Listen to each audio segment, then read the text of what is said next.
News नशा, आदत हर खबर की। नमस्कार, न्यूज नशा के सभी दर्शकों को मेरा प्रणाम। मैं सिद्धांत सहगल, वैदिक एंड केपी एस्ट्रोलॉजर। इस वक्त का सबसे हॉट मुद्दा और सबसे हॉट टॉपिक जो है वो ये है कि भाजपा ने सरकार बनाने का दावा ठोक दिया है और सरकार बना भी ली है। ठोक दिया मैंने इसलिए कहा कि अभी फ्लोर टेस्ट बाकी है और एक बार इस पे मुहर लग जाएगी। तो मैं सबसे पहले ये बताना चाहता हूं, जो भी मित्र ये जानना चाहते हैं कि ये सरकार कितने दिन तक चलेगी, कब तक चलेगी, तो ज्योतिषीय दृष्टि से मैं तो जो भी बोलूंगा ज्योतिष दृष्टि से ही बोलूंगा। तो ज्योतिषीय दृष्टि से अभी इसकी गणना का वक्त मुफीद नहीं है। इतनी तेजी से ऐसी चीजों की गणना नहीं होती, लेकिन फिर भी मैं आपको 80 to 90% इशारा बता दूंगा कि क्या होने जा रहा है, क्या हो सकता है। सबसे पहली बात, जो लोग फलादेश कर रहे हैं एक्सेप्ट एस्ट्रोलॉजर, जो ज्योतिष नहीं है, कि सरकार गिर जाएगी अगले एक महीने में। एक महीने में तो सरकार किसी कीमत पे नहीं गिरने वाली, ये बात समझ लीजिए। एक डेढ़ महीने में सरकार गिरने वाली नहीं है। भले ही ऐसा हो कि कोई बहुत बड़ी बात हो जाए, कोई बहुत बड़ा बवंडर फैल जाए, वो अलग बात है। अदरवाइज एक बार ये सरकार फ्लोर टेस्ट से निकल गई, यानी अभी 17 जून से 20-21 जून तक जो संसद का सेशन चलने वाला है, वहां सरकार एक बार स्थापित अगर हो गई तो अगले 6 महीने तक नो कॉन्फिडेंस मोशन कानूनन ही नहीं लाया जा सकता। आप मुझसे पूछ सकते हैं कि आप ज्योतिष है, आप ज्योतिष की बात कीजिए, कानून की बात क्यों कर रहे हैं। तो आप सभी मित्र जानते हैं, मैं देश काल पात्र इन 3 शब्दों का बहुत ज्यादा उच्चारण करता हूं कि देश काल पात्र को समझना बड़ा जरूरी है ज्योतिष का फलादेश करने के पहले। तो एग्जाम्पल के तौर पे मैं आपको एक लाइन बताता हूं। इससे समझ जाइए आप लोग कि ज्योतिष का फलादेश कितना कठिन होता है। देश काल पात्र के नियमों को ध्यान में रखते हुए फलादेश करना पड़ता है। मान लीजिए कोई व्यक्ति आपके पास आया और वो आपसे पूछ रहा है कि मुझे वीजा मिलेगा कि नहीं। तो वीजा मिलने के लिए वो किसी ऐसे देश का नाम ले रहा है जिसके बारे में आपको ज्यादा जानकारी नहीं है। मतलब मान लीजिए भारतवर्ष से ऐसे भी कुछ देश है जहां का वीजा मिलता नहीं है, या जल्दी नहीं मिलता है, या मिलता ही नहीं है। उदाहरण के लिए मुझे इसी बात को पकड़ना होगा कि वीजा मिलता नहीं है। तो आपको कानूनन ये जानकारी होनी जरूरी है कि जिस देश के वीजा के एप्लीकेशन के लिए जातक आपके पास आया है और जिस देश में जाना चाहता है, जहां का वीजा वो चाहता है, भारतवर्ष के कानून के अनुसार, यानी यहां का विदेश मंत्रालय या उस देश का विदेश मंत्रालय भारतवर्ष के लोगों को वीजा देता है कि नहीं, ये प्रैक्टिकल जानकारी आपके पास होनी चाहिए। अगर आपके पास ये जानकारी नहीं है तो फिर आप गलत उत्तर दे देंगे, क्योंकि आप कुंडली देखने लगेंगे और बोल देंगे कि आपका समय चल रहा है, आपको वीजा मिल जाएगा। लेकिन हकीकत में उस देश का वीजा मिलता नहीं है भारतवर्ष के लोगों को। मैं एक एग्जाम्पल के तौर पे बोल रहा हूं। कुछ देश तो जरूर है ऐसे जहां का वीजा नहीं मिलता है, कुछ समस्या होगी तो वहां का वीजा नहीं मिलेगा, तो वहां आपका ज्योतिष काम नहीं आएगा। यह है देश काल पात्र की स्थिति। तो आप ये समझ लीजिए कि जो लोग इस वक्त ये जानना चाहते हैं कि ये सरकार कितने दिन चलेगी, तो उनको तकनीकी जानकारी की भी बहुत जरूरी है। यानी उनको तकनीकी जानकारी होना भी बहुत जरूरी है। ऐसा नहीं कि आंख बंद करके विद्वेष से भर के या विरोध में आके सिर्फ कुछ भी बोलते चले जाना, ऐसे आकलन नहीं होते, ऐसे ज्योतिषीय आकलन भी नहीं होते। तो आपको ये समझ लेना है। फ्लोर टेस्ट में पास हो गई ये सरकार, मोहर एक बार लग गई तो 6 महीने तक ये सरकार नहीं गिरने वाली। 6 महीने तक ये सरकार टिकी रहेगी, क्योंकि कानूनन नो कॉन्फिडेंस मोशन लाने का प्रावधान नहीं है। तो बाकी और भी बातें हैं जो राजनीतिक हो जाती है करके मैं बोलता नहीं हूं। तो ये बात समझ लीजिए। दूसरी बात अब देखिए, जो ओथ टेकिंग कुंडली है, मैं थोड़ा सा देख के बताता हूं आपको। जो समय लिया गया है ओथ का, तो कुछ लोग कह रहे हैं, जैसे मैंने समय लिया है 7:23 का, जब मोदी जी बोलना शुरू किए और 7:25 पर उन्होंने ओथ ले ली, या 7:28-29 पे उन्होंने ओथ ले ली। तो इससे कोई खास फर्क नहीं पड़ रहा है, लेकिन मैं उस फर्क को भी ध्यान में रखते हुए आपके सामने उत्तर दूंगा इस बात का। जैसे वृश्चिक लग्न की कुंडली बनी है, जो शपथ ग्रहण की कुंडली है, तो वृश्चिक लग्न की कुंडली में लग्नेश मंगल शत्रु भाव में बैठा हुआ है। भले ही ये मंगल स्वग्रही है मेष राशि में, क्योंकि व्याख्या के तौर पे कह सकते हैं ये मेष राशि में स्वग्रही है और ये शत्रु हंता योग बना रहा है। तो मैं आप लोगों को बता दूं, दर्शक मित्रों को, कि गोचर में शत्रु हंता योग नहीं बना करते और ओथ टेकिंग कुंडली में शत्रु हंता योग नहीं बना करते। मैं क्या बोलूं, खैर जो बोलता है उसकी मर्जी है। एक मिनट के लिए मान ले ये स्वग्रही है तो शुभ हो गया, लेकिन आपको यह भी याद रखना होगा कि ये रोग और शत्रु का भाव है। अगर वो अपने स्वग्रही होने का फल देगा तो उस भाव का फल भी देगा जिस भाव में वो है। हालांकि 3, 6, 11 पाप भाव माने जाते हैं, तो पाप ग्रह यहाँ अच्छा फल करते हैं, ऐसी धारणा है और ये सत्य भी है कुछ हद तक। लेकिन वो जो प्लेसमेंट है लग्नेश का ही छठे भाव में बैठ जाना, रोग, शत्रु और हेल्थ यानी स्वास्थ्य, रोग, शत्रु और ऋण, सॉरी स्वास्थ्य नहीं, ऋण, उधार अर्थ का, तो ये तीनों चीजों के फेर में ये ओथ कुंडली फंस रही है, पहली बात। दूसरी बात ये है कि मंगल नक्षत्र में है केतु के, तो केतु के नक्षत्र में कोई ग्रह अगर चला जाता है तो आप ये समझ लीजिए, ये मेरा प्रैक्टिकल अनुभव है कि अगर कोई ग्रह केतु के नक्षत्र में चला जाता है तो इसका मतलब है वो दिशाहीनता का शिकार होता है, एमलेस हो जाता है, उसको दिशा सही तरीके से नहीं मिलती। और आप समझ रहे हैं कि ओथ टेकिंग के बाद भाजपा सरकार या एनडीए सरकार को लेकर जितनी अफवाहें या जितने तरह की समस्याएं आ रही हैं, ये इसी वजह से आ रही है। ये एक पॉइंट गया। दूसरी बात जो है, अब मैं 7:23 और 7:25, 26, 27, 28, 30 कोई भी समय आप ले लीजिए, ज्यादा फर्क नहीं पड़ रहा, क्योंकि 7:23 पर लग्न का जो सबलॉर्ड है गुरु है, और गुरु सूर्य के नक्षत्र में है और सूर्य सप्तम भाव से कनेक्टेड है। तो ठीक है, इसका मतलब मैं बताता हूं आपको। उसके बाद शनि गुरु के नक्षत्र में है, तो गुरु यहां वृषभ में 9 डिग्री का है, यानी सप्तम भाव में। तो आप यहां तकनीकी तौर से समझ ले कि सूर्य जो है गुरु जो है सूर्य के नक्षत्र में है, सूर्य सप्तम भाव में स्ट्रांगली बैठा हुआ है। तो अगर यहां फिर थोड़ी अगर मगर हो ही जाती है, मैं क्या करूं, क्योंकि मैंने 23 का समय लिया तो कुछ लोग लगे मैसेज करने मेरे को कि ये समय वो समय है।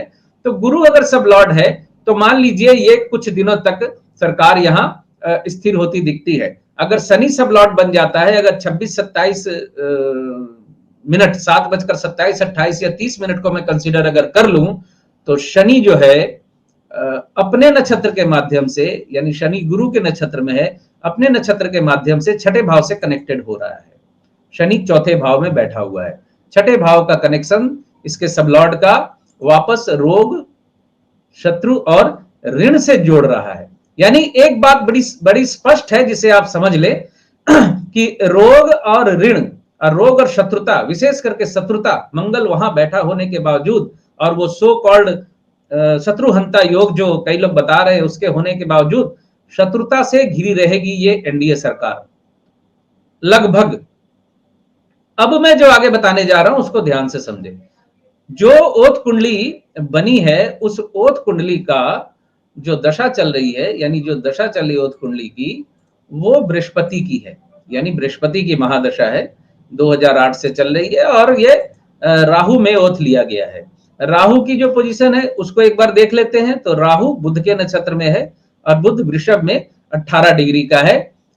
बुध फिर चलित में छठे भाव से संबंध बना रहा है, यानी छठा भाव रोग और शत्रु का, ऋण का भाव, यानी सारी स्थितियां, सारे तीर जो है छठे भाव की तरफ जा रहे हैं। आप 9 जून 2024 7:23 से लेकर 7:30 के अंदर की कुंडली खोल लीजिए, दिल्ली स्थान को लेकर, न्यू दिल्ली, आपको मेरी बातें समझ में आ जाएगी। आप कैलकुलेशन करके देख सकते हैं कि सारा टुवर्ड 6 साउथ से कनेक्शन हो रहा है। अब सुनिए, दिसंबर 2024 शनि की महादशा शुरू हो रही है। 14 दिसंबर 2024 को शनि की महादशा शुरू हो रही है और शनि जो है गुरु के नक्षत्र में होकर छठे भाव से कनेक्टेड है, फिर वही छठा भाव। तो 14 दिसंबर 2024 के बाद एनडीए सरकार डीस्टेबल हो सकती है, यानी जो घटक दल चंद्रबाबू नायडू या नीतीश कुमार जी इनके साथ जुड़े हैं और एनडीए सरकार को समर्थन दे रहे हैं, वहां 6 महीने बाद ऐसी संभावना बन रही है कि नीतीश कुमार और चंद्रबाबू नायडू अपना समर्थन वापस लें, क्योंकि सीधी सी बात है, छठे भाव का कॉम्बिनेशन इंडिकेशन जब दे रहा है तो इसका सीधा मतलब है पार्टनरशिप टूटना। आप समझिए इस चीज को, यानी सप्तम भाव का द्वादश भाव होता है छठा भाव, छठे भाव का कॉम्बिनेशन सप्तम का द्वादश, वो पार्टनरशिप टूटने का भाव होता है। विवाह संबंध जो टूटेंगे उसको भी हम ऐसे ही देखते हैं, यानी सेपरेशन की स्थिति जो है 14 दिसंबर 2024 के बाद से बन रही है। ये बिल्कुल ओथ टेकिंग कुंडली की कैलकुलेशन और ओथ टेकिंग कुंडली का एनालिसिस मैंने आपके सामने रख दिया। बिल्कुल साफ बोल रहा हूं, फ्लोर टेस्ट पास कर गई अगर सरकार, तो फिर 6 महीने इस सरकार को कुछ नहीं होने वाला। 6 महीने तक ये सरकार चलेगी। हड़बड़ी में बहुत लोग बोल रहे हैं कल गिर जाएगी, परसों गिर जाएगी, ऐसा कुछ नहीं होने वाला। लेकिन यह भी सत्य है कि यह सरकार स्टेबल नहीं है इस ओथ टेकिंग कुंडली के अनुसार। तो यह सरकार 5 वर्ष तक चलेगी, इसमें थोड़ा संशय तो है। लेकिन मैं यहां एक ज्योतिषीय टर्म्स भी आप लोगों को बताना चाहता हूं। यह बताना चाहता हूं मैं आप लोगों को कि मुहूर्त कुंडली के अनुसार, या मुहूर्त कुंडली जो भी बनती है, ये मुहूर्त कुंडली कभी भी किसी की जन्म कुंडली को ओवरलुक नहीं करती है या ओवरलैप नहीं करती है। जन्म कुंडली की स्थितियां भी मायने रखती हैं। आज मैं यहां बहुत बड़ी बात बोलने जा रहा हूं ज्योतिष की दृष्टि से। मूल चीज जो प्रधान है, मोदी जी की कुंडली पे आ रहा हूं। यहां बहुत लोगों का प्रश्न है कि आपने कहा था पीएम नहीं बनेंगे, मैं उस पे आ रहा हूं। उसका क्लैरिफिकेशन मुझे दे देना बहुत जरूरी है। और देश काल पात्र की मेरी बात को याद रखिएगा, वीडियो की शुरुआत में जो मैंने कहा था। अब आप सुनिए, मंगल की महादशा 2027 के अंत तक मोदी जी की खत्म हो रही है और मंगल की महादशा खत्म होने के बाद मोदी जी की राहु की महादशा शुरू होगी। तो मैं बड़ा स्पष्ट आपको बता रहा हूं कि अगर राहु की महादशा शुरू होने तक, मोदी जी की राहु की महादशा शुरू होने तक ये सरकार टिक गई, तो फिर ये सरकार गिरेगी नहीं, 5 साल पूरे भी करेगी। और आगे की भविष्यवाणी मैं आपको बाद में बताऊंगा, बस इंतजार कीजिए थोड़ा सा। अब मैं मोदी जी की उस फलादेश पे आता हूं जिसपे मैंने कहा था मोदी जी तीसरी बार पीएम नहीं बनेंगे, मोदी जी के तीसरी बार पीएम बनने के योग नहीं है। और मैं अपनी उस बात पे अभी भी अडिग हूं। कोई रूल अगर फेल हो जाता है कभी किसी प्रकार, रूल आप जानते हैं ना, फार्मूला होता है अलजेब्रा का कोई फार्मूला अगर फेल होता है, मतलब कोई सवाल गलत हो जाता है कभी, तो फार्मूला फेल नहीं होता है। एक्चुअली फार्मूला बिल्कुल ठीक है। वो आप समझते हैं, परीक्षा में अलजेब्रा का यो बना के उत्तर नीचे सही लिख दिया। समझिए मैं क्या बोल रहा हूं। आपने उसको सम्स को सॉल्व किया लेकिन उत्तर गलत आ रहा था, फाइनल आंसर आपने सही लिख दिया नीचे। टीचर ने जो खाता देखते हैं उन्होंने देखा ये तो सही है, टिक मार दी। तो ये चीज होती है। इनका जो पीएम बनने का योग लगभग नहीं था, और लगभग नहीं था इसके उदाहरण के लिए 2 चीजें मैं कहूंगा। उसके बावजूद भी कोई अगर समझना नहीं चाहता है, रिजिडनेस दिखाना चाहता है, तो वो मेरा लुकआउट नहीं है। आप जो करना है करते रहिए। मोदी जी पिछली बार लगभग 4.5 लाख से ज्यादा वोटों से जीते थे। इस बार मोदी जी बड़ी मुश्किल से जीते हैं 1.5 लाख के आसपास वोटों से, यानी वो हारते हारते बचे हैं। थोड़ा सा हेर फेर अगर होता तो वो हार जाते। दूसरी बात यह है कि मोदी जी, ब्रांड बिकता है मोदी जी का, यानी मोदी है तो मुमकिन है एक नारा है, आप सब सुनते ही हैं। मोदी जी की अगर अगुवाई में बीजेपी सरकार को पूर्ण बहुमत प्राप्त नहीं हुआ। इसी न्यूज नशा चैनल में मैंने एक इंटरव्यू में कहा था, विनीता जी से मेरी बात चल रही थी, तो मैंने बोला था कि कांग्रेस को और बीजेपी को दोनों को पूर्ण बहुमत नहीं मिलेगा और हंग पार्लियामेंट होने जा रही है। उस वक्त वो मतलब थोड़ी सी चौंकी थी मेरी बात सुन के कि क्यों इंडिया का बहुमत नहीं मिलेगा। मैंने कहा वो बाद की बात है, पहले सबसे बड़ी पार्टी तो किसी एक को होना होगा। उस वीडियो को आप लोग दोबारा देख सकते हैं। भाजपा सबसे बड़ी पार्टी बनकर उभरेगी ये मैंने कहा था, लेकिन भाजपा पूर्ण बहुमत प्राप्त नहीं करेगी। दोनों बड़ी पार्टियां पूर्ण बहुमत प्राप्त नहीं करेंगी और दो पार्टियों का ही आकलन मैंने किया था, क्योंकि भारतवर्ष की कोई और पार्टी पूरे भारतवर्ष में पूर्ण बहुमत लाने की सोच भी नहीं सकती। आज अगर मैं कह दूं राष्ट्रीय जनता दल या समाजवादी पार्टी पूर्ण बहुमत प्राप्त करने जा रही है, तो फिर यही बात वो देश काल पात्र वाली लागू हो जाएगी कि आपको पात्र भी तो देखना है, आपके पास कौन आया है। कोई व्यक्ति शहर में मिठाई की दुकान चलाता है, उसकी कुंडली बहुत अच्छी है, मान लीजिए मोदी जी से भी बहुत मजबूत कुंडली उसकी है, तो क्या वो प्राइम मिनिस्टर बन सकता है? नहीं बन सकता। वो मेरे पास आएगा, पूछेगा कुंडली बहुत अच्छी है भैया, जो बिजनेस कर रहा वहां सफल होगा। वो हो सकता है वो दुकानदार समिति का प्रेसिडेंट बन जाए, लेकिन वो प्राइम मिनिस्टर नहीं बन जाएगा। ये होता है देश काल पात्र, इसको समझना जरूरी है। तो मैंने उस वक्त कहा था कि ये हंग पार्लियामेंट बनेगी, और ये भी बात समझ लीजिए कि हंग पार्लियामेंट मैंने सबसे पहले दिसंबर में बोली थी।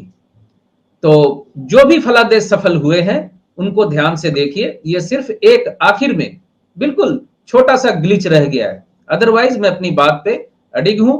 इनका पीएम बनने का योग नहीं था, क्योंकि ये हमेशा 15-16 दिन बाद शपथ लेते थे। इस बार इन्होंने देखिए कितनी जल्दी से अपने आप को, कितनी जल्दी से इस चीज को किया है कि लोग भी हतप्रभ रह गए हैं। तो यहां मैं अपनी बात समाप्त करता हूं, अपनी वाणी को विराम देता हूं। बहुत बहुत धन्यवाद आप सभी। और आप हमसे जुड़े रहने के लिए सब्सक्राइब करें YouTube पर, फॉलो करें Twitter पर और लाइक करें Facebook पर। और ज्यादा जानकारी के लिए आपको टाइप करना होगा सिर्फ न्यूज नशा।